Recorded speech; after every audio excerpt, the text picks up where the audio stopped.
femme sur terre n'ignore la mystérieuse vie en couple qui n'est autre que le mariage. Tantôt tumultueuse, tantôt joyeuse, pour que s'explique enfin la notion, le pire et le meilleur. Aujourd'hui, il est question de l'écart intellectuel dans le couple. Une question se pose. Un couple dont l'écart intellectuel est assez grand peut-il durer? Parlons-en avec nos invités. Oui, ça va bien tenir. Pourquoi? Moi, je le dis que ça peut tenir. C'est quand on s'aime, on ne voit pas les diplômes. Parce qu'au premier temps, quand l'homme voit la femme dans la rue ou à l'église ou dans le bus, la première des choses qui l'attire, c'est d'abord le physique. Que non, ah tiens, mais la fille là, elle est belle. Moi, c'est ce genre de fille que j'aime. Quand tu l'approches, malgré, au premier temps, tu ne connais pas ses diplômes, s'il est diplômé ou quoi. Une fois vous vous côtoyez, si la femme accepte de t'entendre d'abord et que vous partagez les conversations et vous fréquentez, une fois c'est bon, la femme veut de l'homme, vous pouvez vous marier. Quand c'est une femme qui est plus instruite que l'homme, là il y a des défauts. Parce que les femmes d'aujourd'hui, au fait, du monde actuel, elles aiment souvent dominer sur les hommes. Quand elles se sentent au-dessus de l'homme, elles croient qu'elle a tous les avantages. Même dans la famille, partout. Elle croit qu'elle a tous les avantages de dominer sur l'homme. Alors que ce n'est pas le cas. Donc un homme plus instruit que la femme, ce couple pourrait marcher. Parce que l'homme, c'est lui qui a le dernier mot dans la famille. C'est lui le père de la famille. Du coup. Mais quand c'est la femme, je ne suis pas trop sûr. Madame Chénal Guibila, Pasteur Francis Tinona, Monsieur Didier Samba, bonsoir et bienvenue à l'émission Mariage. Bonsoir. Alors, Madame Chénal Guibila, vous êtes conseillère en management et marketing. Monsieur Didier Samba, vous êtes directeur de L'Oréal Sam Picaver et père de famille. Monsieur Francis Tinona, qui n'est plus à présenter, mais je vais quand même faire le devoir de vous le présenter. Alors, c'est le pasteur de l'église Soleil Couchant Tabernacle. Nous partons pour l'écart intellectuel. Madame Chénal, entre l'homme et la femme, qui préférez-vous être plus intellectuel que l'autre? Dans un couple, bien sûr. Merci d'abord pour la question. La question est c'est comme un piège en fait. Moi, je préfère les deux. Vraiment, je n'ai pas de choix particulier sur la femme parce que être intellectuel, c'est une bonne chose. Donc, j'aurais préféré qu'il y ait deux personnes intellectuelles dans le foyer. Alors, Monsieur Didier Samba? Bon, moi personnellement, ça dépend dans le cadre, dans quel cadre on prend la chose. Parce que s'il s'agit de parler de la famille en tant que père et conducteur d'un foyer, il se devrait plutôt que l'homme soit plus intellectuel en tout cas. Mais de façon générale, parlant de la société. De façon générale, il n'est pas mauvais qu'une femme soit intellectuelle. Et donc, vous rejoignez Madame Chénal, les deux? Je la rejoins.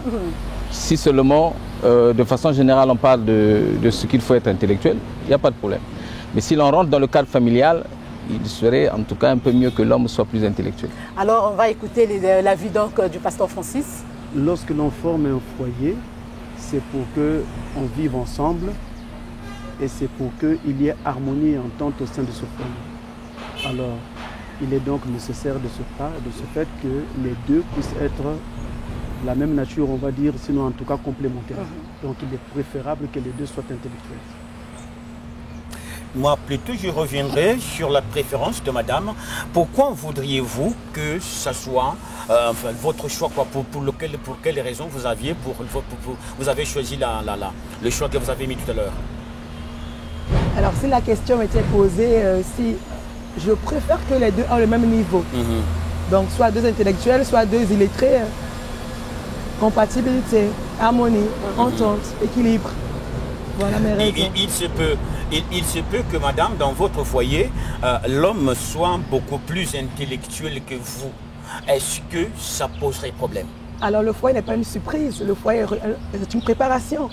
Donc, on ne va pas dans un foyer comme ça, mon mari n'est pas intellectuel. J'ai réfléchi et je l'ai choisi. Alors, moi, je ne choisirai pas un homme qui n'est pas intellectuel parce que je n'ai pas peur de le dominer. Moi, c'est mon choix. Donc, le foyer, on se prépare et on fait un choix. Donc ceux qui ont choisi ont eu des critères de sélection. Et moi, je choisis quelqu'un qui peut me comprendre et qui peut avoir un niveau d'échange avec moi. Qu'on réussisse ensemble la vision du foyer. Alors, Pasteur Francis, partagez-vous l'avis de Madame Chénal qui, pour elle, pense qu'il y a des critères de choix? Je partage entièrement cet avis. Il faut noter qu'un intellectuel, ce n'est pas pour commencer un diplômé. Nous devons faire la différence entre le diplômé et l'intellectuel. L'intellectuel. Vous pouvez être diplômé sans être intellectuel du tout. Parce que vous comprenez très bien que le diplôme n'a rien à voir. L'intellectuel, c'est celui chez qui prédomine l'usage de l'intellect. Et il est préférable que les deux soient intellectuels pour faciliter la compréhension dans le foyer. Parce que pour vivre à deux, pour vivre ensemble, il faut qu'il y ait entente, qu'il y ait compréhension, qu'il y ait dialogue.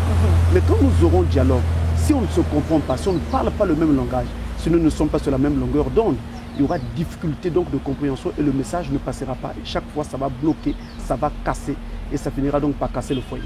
Voilà pourquoi il est préférable que les deux puissent être intellectuels ou alors que les deux ne soient pas intellectuels du tout. Alors nous allons renverser la tendance, Monsieur Didier Samba, vous qui pensez que le père de famille devait être plus intellectuel dans un foyer. Et donc renversons la tendance. Au cas où c'est la femme qui prime, à votre avis, qu'est-ce qui se passerait?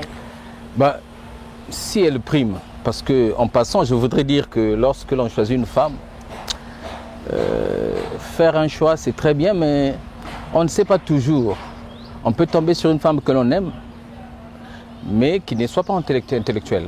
Vous, homme, en tant qu'intellectuel, si vous avez des capacités, vous avez l'opportunité d'aller vers cette femme afin de la rehausser. C'est faisable, hein? Ça se fait.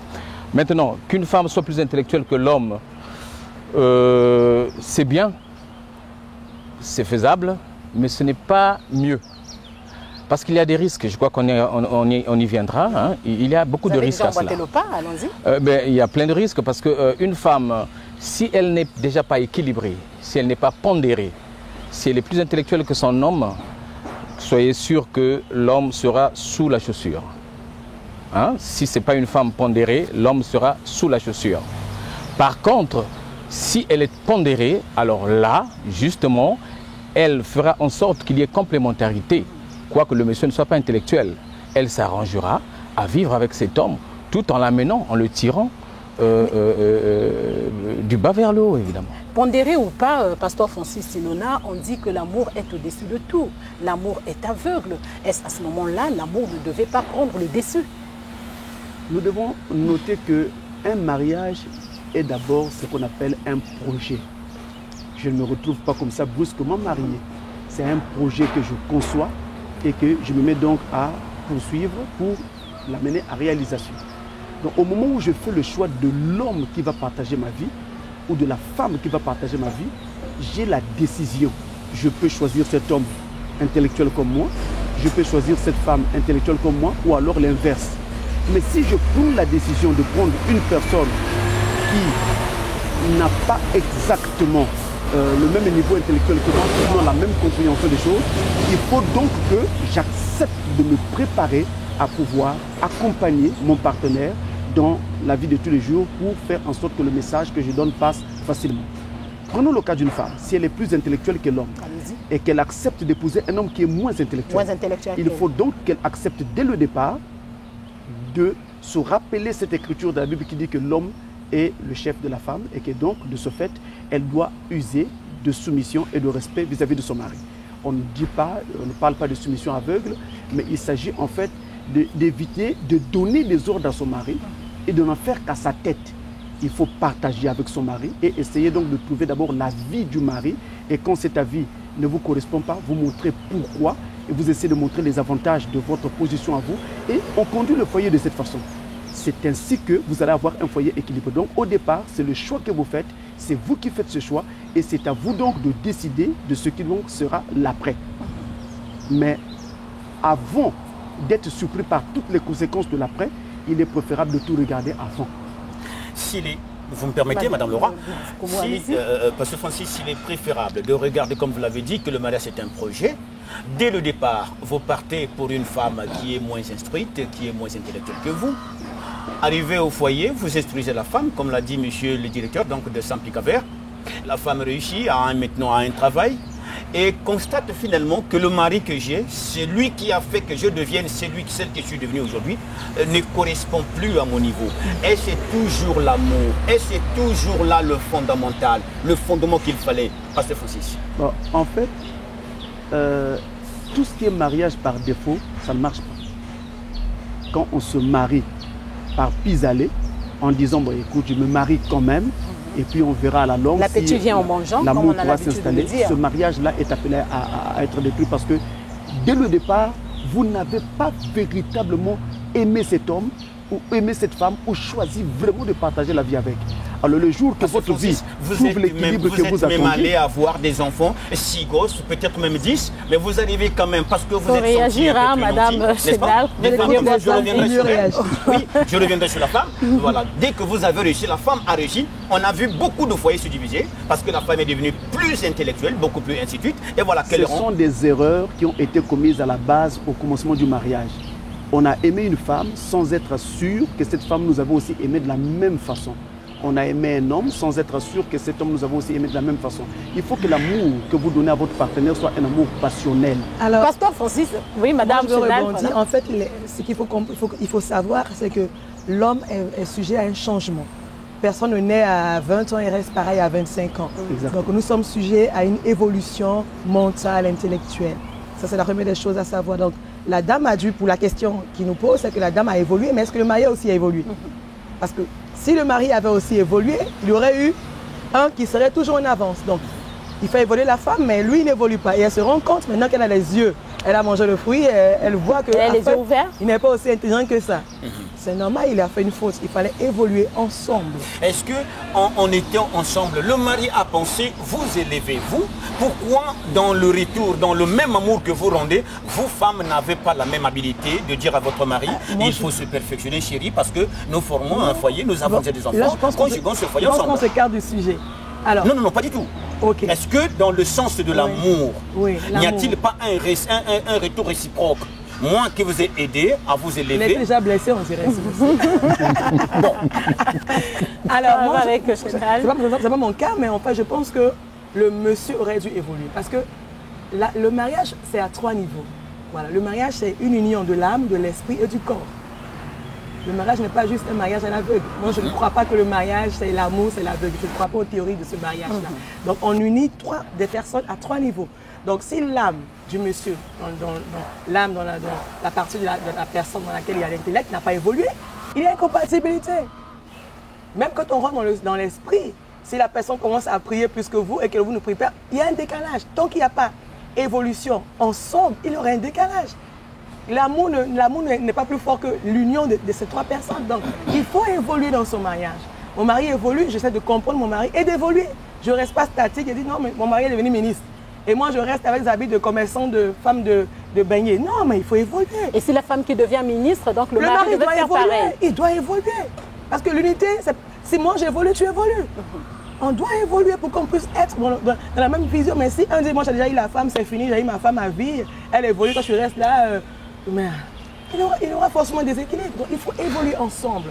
Et est-ce que cela doit donner le droit à la femme de primer sur le mari parce qu'elles se sent plus intellectuelles, elles se sentent plus émancipées? On a un bishop qui est là, il a dit l'homme est le chef. Alors moi je respecte ça. Ah, ok. Monsieur Didier Samba. Non, je pense que il faut respecter ça. Malheureusement, c'est le constat qui est fait.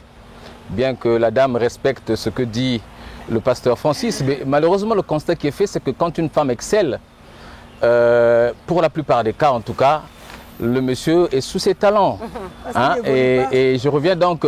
non, je ne pense pas que ce soit une question d'évolution.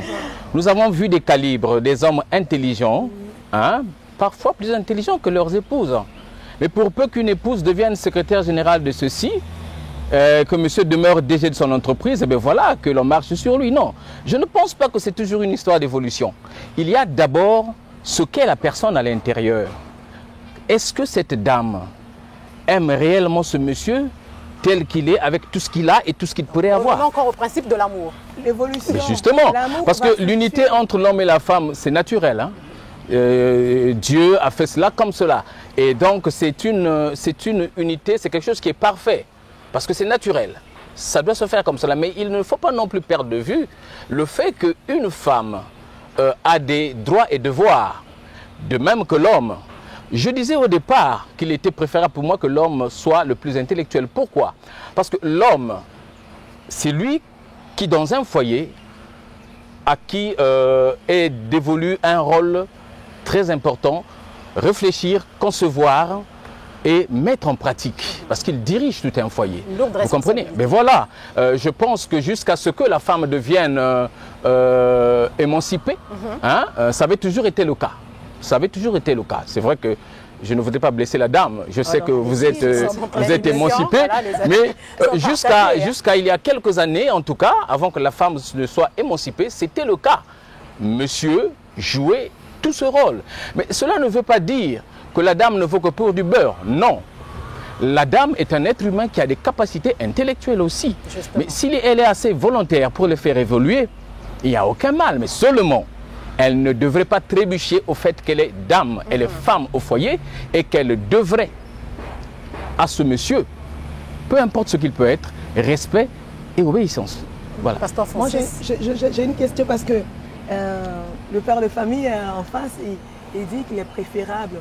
Il y a aussi un risque parce qu'on a vu des hommes qui ont préféré les femmes qui disent que moi je suis intellectuel et la dame n'est pas intellectuelle. Et après, il a 3 femmes.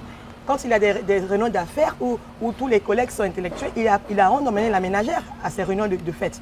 Donc c'est très bien de le dire, je peux prendre une femme intellectuelle, mais après il ne faut pas rendre son niveau, parce que quand il y a des grandes réceptions, un voyage d'affaires, on dit amène ta femme, ah non, elle est trop grosse, elle est comme ça. Et après, ils sont complexés, ces hommes. Et quand ils rencontrent dans la société où ils travaillent des femmes intellectuelles, ils sont séduits. Ils sont séduits. Ça aussi, c'est un risque. Donc, on ne peut pas juste accuser la femme, mais il y a aussi un risque qui est très grave par rapport à la femme. Pourquoi Parce qu'ils sont séduits après par les femmes intellectuelles et le foyer après, il trompe la femme, il écarte la femme, elle est femme de maison et femme après, femme caniche qu'on présente partout parce qu'elle est belle, rien, donc ça aussi, pour moi, c'est un danger aussi de dire, je prends la femme qui n'est pas intellectuelle parce que je suis le chef, mais après, vous avez honte de la femme qui n'est pas intellectuelle. C'est vrai, c'est parfaitement vrai. C'est pourquoi je dis et je redis encore que le mariage est un projet et c'est dès le départ qu'il faut réfléchir à tout. D'ailleurs, dans tous les cas, un homme qui se marie a dans son esprit un cliché du genre de femme qu'il veut avoir. Une femme également qui se marie a dans son esprit le cliché du genre d'homme qu'elle veut avoir. Si par malheur, vous vous mariez avec la personne qui ne correspond pas à votre cliché, il arrivera toujours sur votre parcours que vous croisiez quelqu'un qui correspond à votre cliché. Et en ce moment-là naîtra l'adultère et tout ce que la madame est en train ici d'évoquer. Donc pour éviter ce genre de choses, il faut toujours éviter le mariage par défaut. Il faut donc se marier avec la personne qui correspond parfaitement à ce que vous avez toujours rêvé des mariages.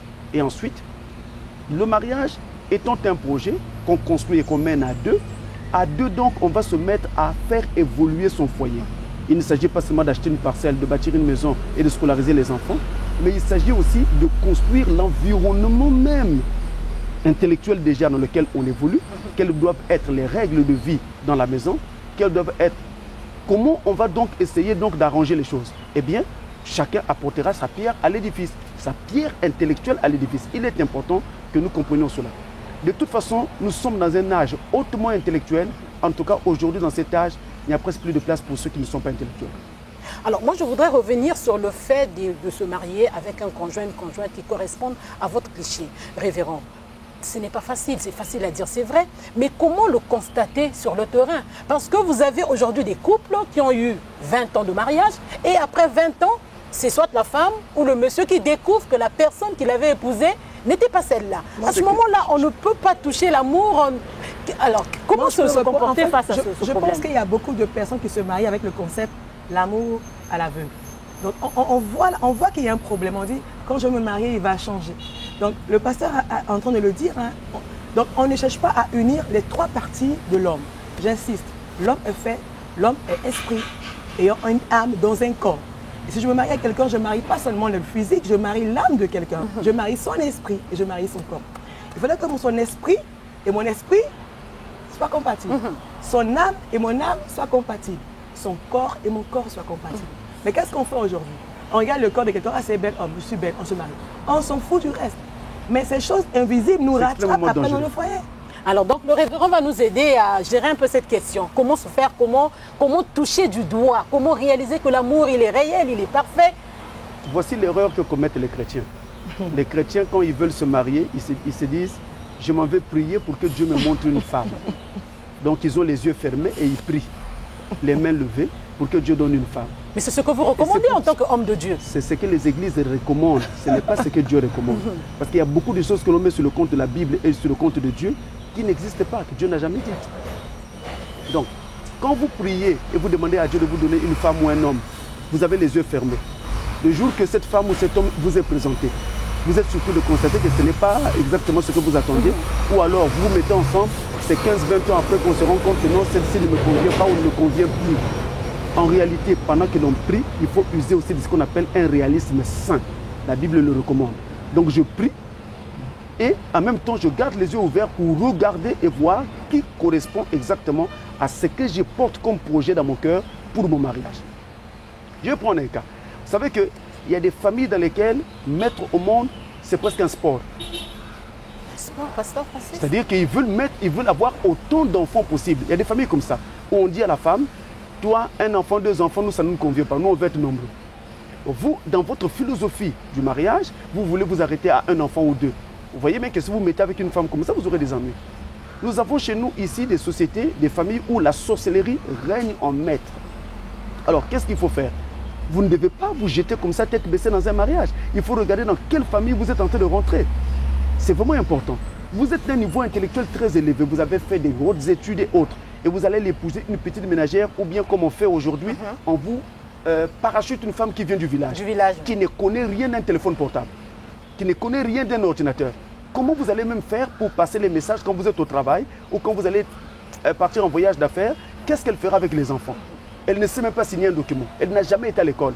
IOA, elle ne connaît rien. C'est complètement inadmissible. Ce sont des choses qui ne devraient plus se faire. On ne doit pas trouver une femme ou un mari pour son enfant. On doit laisser l'enfant trouver une femme ou faire son choix. Selon son choix, selon son cœur. Et lorsque vous arriverez au choix qui correspond à votre cœur, vous voyez la personne, vous parlez avec elle un moment ou pendant une petite période pour vous rendre compte que vous avez une compatibilité réelle au niveau de vos esprits. Donc vous vous comprenez dans votre langage, vous comprenez dans vos habitudes, même si on peut avoir des différences, parce qu'on ne peut pas avoir 100% la même chose, ce n'est pas possible.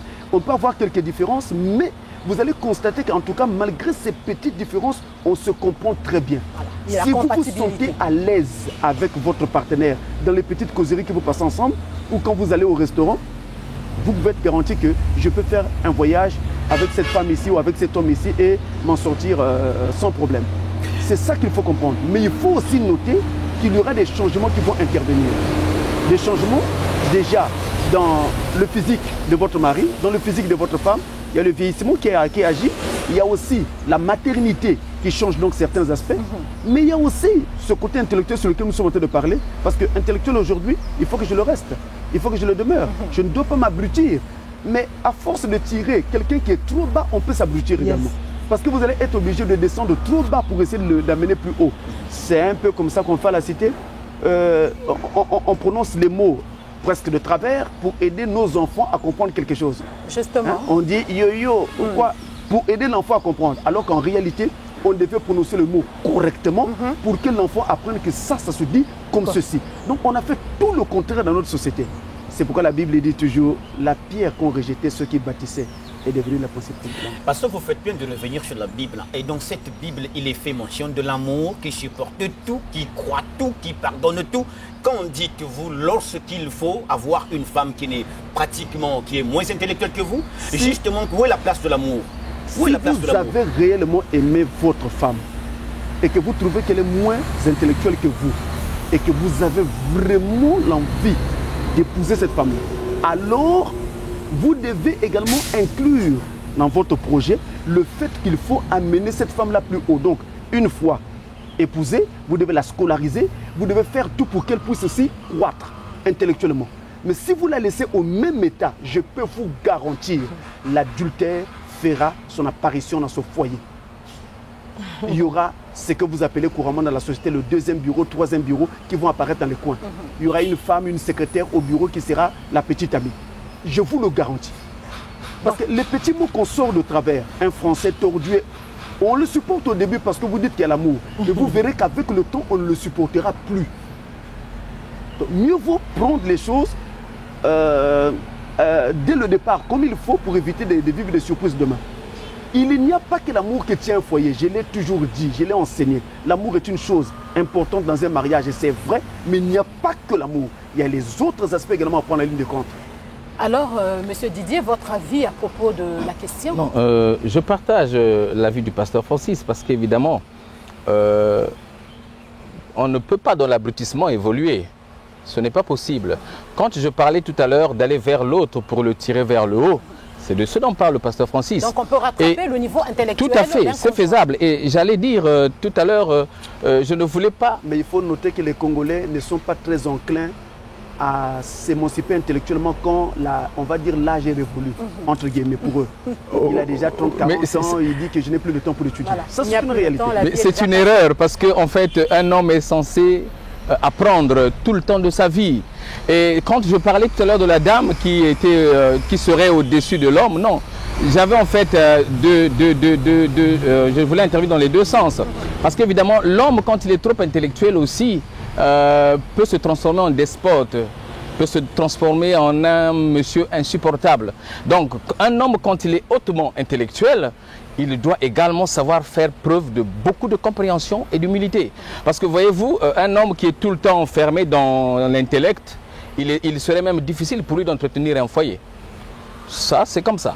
Oui, parce qu'évidemment, il va arriver à ce que dit la dame. Hein, si seulement il a une femme qui n'est pas trop intellectuelle, il va arriver à regarder ailleurs et à faire tout et n'importe quoi. Donc il faut dans toute chose cet équilibre-là, savoir que je suis intellectuel, mais ça ne me donne pas le droit de de me comporter librement, donc de faire usage de libertinage comme cela. Non. Parce que sinon là, ça enlève le caractère même de l'homme que devrait revêtir cette personne. Je voudrais revenir sur un fait.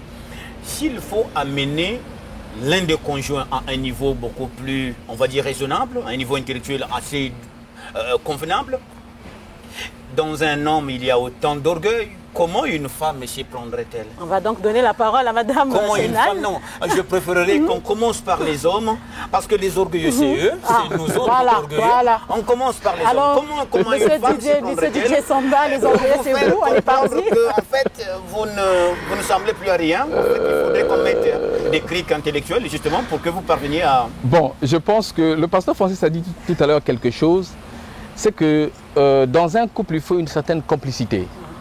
Quand il n'y a pas une complicité, on ne peut même pas dialoguer.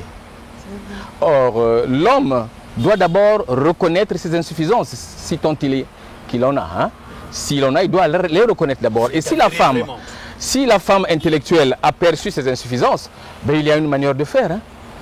Vous savez, il y a un endroit où les choses se passent toujours correctement. C'est dans l'intimité. Quand vous êtes dans l'intimité, il y a des choses qui passent, qui ne passeraient pas comme cela à l'air libre. Et je pense que ce serait un bon endroit, un bon coin pour pouvoir discuter de ces choses, monsieur et madame. Madame, faire comprendre à monsieur, mais chérie, là, il y a quand même un petit truc. Mais les femmes aujourd'hui, qu'est-ce qu'elles font ces femmes aujourd'hui? Elles prennent les choses un peu trop au vif. Comme cela, la chose vient d'arriver, bon, le monsieur rentre du boulot, elle bombarde. Non, ce n'est pas une bonne façon de faire. Il y a un temps pour ces choses. Laissez monsieur se reposer, se nourrir. Et lorsqu'il va dans la chambre là-bas, s'allonger, se reposer un peu, vous lui accordez un peu de temps. Et puis après, vous discutez avec lui. Ce n'est pas impossible. L'homme n'est pas un lion, hein, s'il faut parler ainsi. Alors, Madame Chenal, vous êtes une femme. Qu'est-ce que vous pouvez dire là-dessus? Les hommes ont du mal à écouter les femmes. Voilà. Je veux même crier avec un haut-parleur dans la rue. Ils ont du mal. Parce qu'ils sont déjà des chefs. Dieu a écrit dans la rue chef. Donc ça, c'est grave. C'est grave. Il faut juste prier. Mais il faut quand même oser. Il faut juste prier. Il faut prier, vous pensez? C'est tout ce qu'il faut faire pour eux. Non, mais il faut quand même oser. C'est votre mari, vous le connaissez, vous le maîtrisez. Non, on est dans un contexte où le monsieur n'est pas intellectuel. Mais justement. En fait, dans les couples où le monsieur n'est pas intellectuel, et que la femme est intellectuelle, l'homme est déjà complexé. Oui. Ah. Oui, il y a une maladie qui est là. À la base, il est déjà complexé. Il est déjà complexé. Tu lui fais un cadeau, tu me dis quoi? Il est déjà complexé. Il traîne un peu dehors. Il est déjà complexé à la base. Parce qu'il est conscient que la dame est plus intellectuelle que lui. Donc il se sent menacé, il se sent comme en danger. Même quand tu vas lui dire, chérie, je pense que tu vois, j'ai fait une formation, il faut le faire. Tu me dis quoi? Donc, maman, il est déjà complexé. Il faut juste prier. Pasteur Francis pour Chenal, vous trouvez quelqu'un qui est au-dessus de lui, s'il a un oncle, il faut passer par quelqu'un d'autre. Parce que toi, tu as complexe. Les amis. Il ne faut pas essayer. Révérend Francis, c'est comment s'y prendre lorsque un homme est moins, et puis comment nous la femme avons se une comporte. affaire extrêmement épineuse. Lorsque on a affaire comme ça à une femme qui est plus intellectuelle que l'homme, en tout cas ce que madame vient de dire est totalement vrai, l'homme souvent est déjà complexé. Et le message de la femme qui est pourtant consiste à faire qu'on élève le foyer, on construise ensemble, ne passe pas. J'ai eu un cas comme ça dans mon église déjà et malheureusement je vous informe que ce couple était divorcé. Parce que simplement le message de la femme ne passait pas. Au départ, l'homme s'est mis à tromper cette femme en lui disant que j'ai tel diplôme. La femme s'est dit, bon, ok, je me suis mariée à quelqu'un qui a quand même certains diplômes, je vais tout faire avec mes relations pour lui trouver du travail. La femme s'est battue à la cité, elle a trouvé des contacts et tout, il fallait maintenant introduire les dossiers. Il demande à son mari, donne-moi tel et tel diplôme parce que là j'ai trouvé un créneau pour toi, on va t'inscrire quelque part et puis tu auras du travail. Le CEP ne vient pas. Même le CEP, il ne l'avait pas. Ne demandons plus les autres diplômes. Dommage. Donc c'était grave. La femme va découvrir que tout ce que cet homme lui racontait n'était que mensonge. Elle s'est dit, d'accord, il n'y a pas de problème, j'accepte ça, mais on va maintenant faire un travail pour que tu puisses essayer de te rattraper. Moi-même, c'est la femme qui parle. Je vais t'inscrire ici et là pour que tu puisses avoir tel ou tel diplôme au bout du rouleau. L'homme a vraiment manifesté une incompréhension caractéristique et vraiment caractérisée. Différence totale. Et voilà, finalement, et il n'a fait que dribbler la femme était fatiguée, il était obligé d'abandonner un tel foyer, d'aller se mettre avec quelqu'un d'autre. C'est ce qui arrive. Donc nous devons comprendre, nous aussi hommes, que quand c'est la femme qui est favorisée intellectuellement, nous devons nous abaisser, nous rabaisser et faire en sorte qu'on écoute notre femme qui déjà fait preuve d'amour et de compréhension en disant qu'elle veut nous accompagner, et bien on doit la comprendre. Maintenant, de l'autre côté, on doit aussi dire à la femme qui est très intelligente, très intellectuelle, plus intellectuelle que son mari, qu'elle ne doit pas rabaisser ou rabrouer son mari devant les gens. Parce que ce qui se dit devant les gens, ça amène aussi les hommes à camper sur leur position. Quand vous dites à votre mari, par exemple, mais toi tu ne comprends pas, je ne fais que te dire la même chose. Mais vous ne pouvez pas parler ainsi à votre mari. Mais qu'est-ce qu'il faut dire à la place quand vous êtes consciente que le mari est incapable de comprendre? Alors que l'homme, voilà, l'homme lui peut dire à la femme, mais la femme non. Il y a même une femme qui a dit à son mari un jour, il y a des fois où j'ai des doutes quant à ta faculté de réfléchir. Mais est-ce que ce n'était pas une vérité, pasteur Francis? Une vérité, mais c'est un tonnerre. Comment tu peux dire à ton mari que l'homme soit intellectuel dans le foyer? S'il y a un, si vraiment, mais la femme intellectuelle...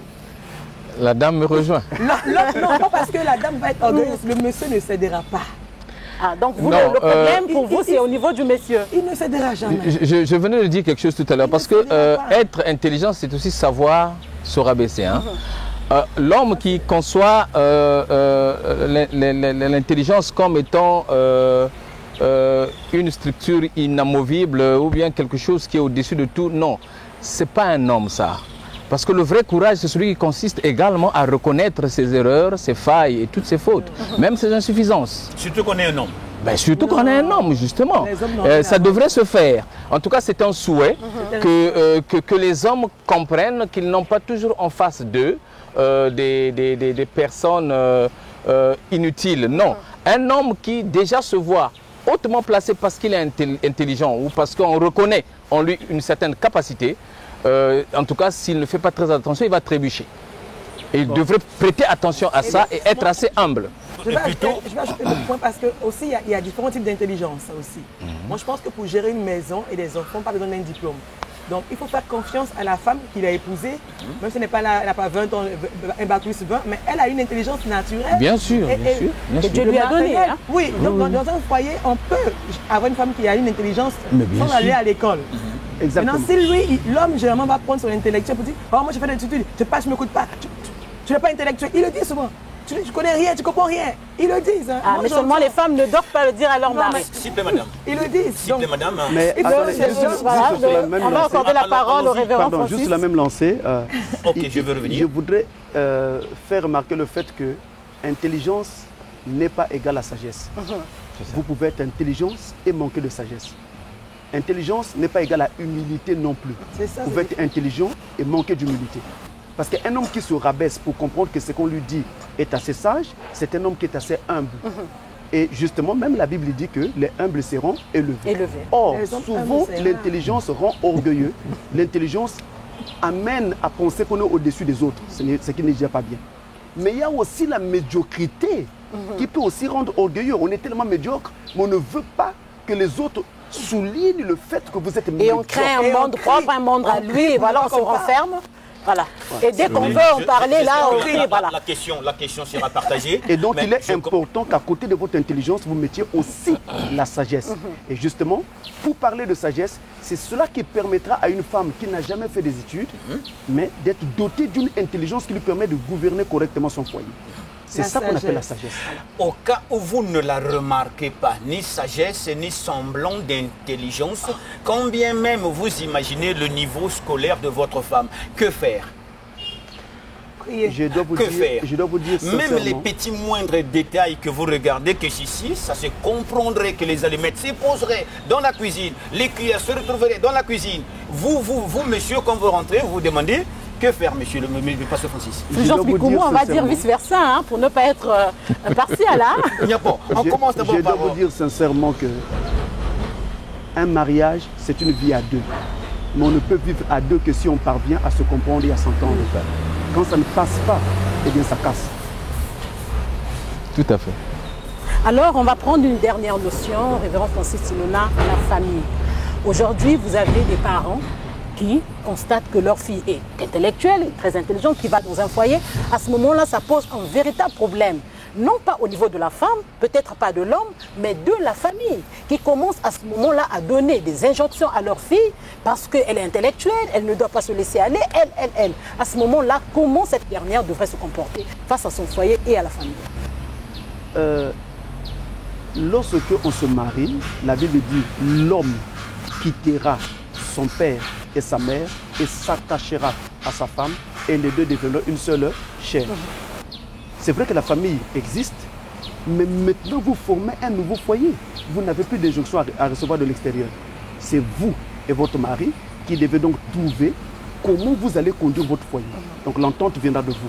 Vous deux, n'acceptez pas ce qui vient de l'extérieur parce que si vous acceptez les injonctions extérieures, ce foyer va se casser. Il y en a qui n'acceptent pas ça. Moi, si vous me demandez, je n'accepterai jamais que des gens de l'extérieur viennent faire injonction dans mon foyer, donner des injonctions dans mon foyer. Je ne l'accepterai pas. Et la Bible non plus n'en parle pas. Madame... Oui, je peux compléter. Quand une fois, vous faites comprendre à votre femme, une deuxième fois, on va dire une énième fois, il n'y a toujours pas moyen, quelque chose de semblant comme quoi la femme, votre femme vous a compris. Toutefois, vous constatez même que ce qui vient de sa famille, c'est beaucoup plus privilégié que ce qui devrait être se faire dans le foyer. N'allez pas trop vite en besogne pour chercher toujours à casser. Parce que la construction prend toujours du temps.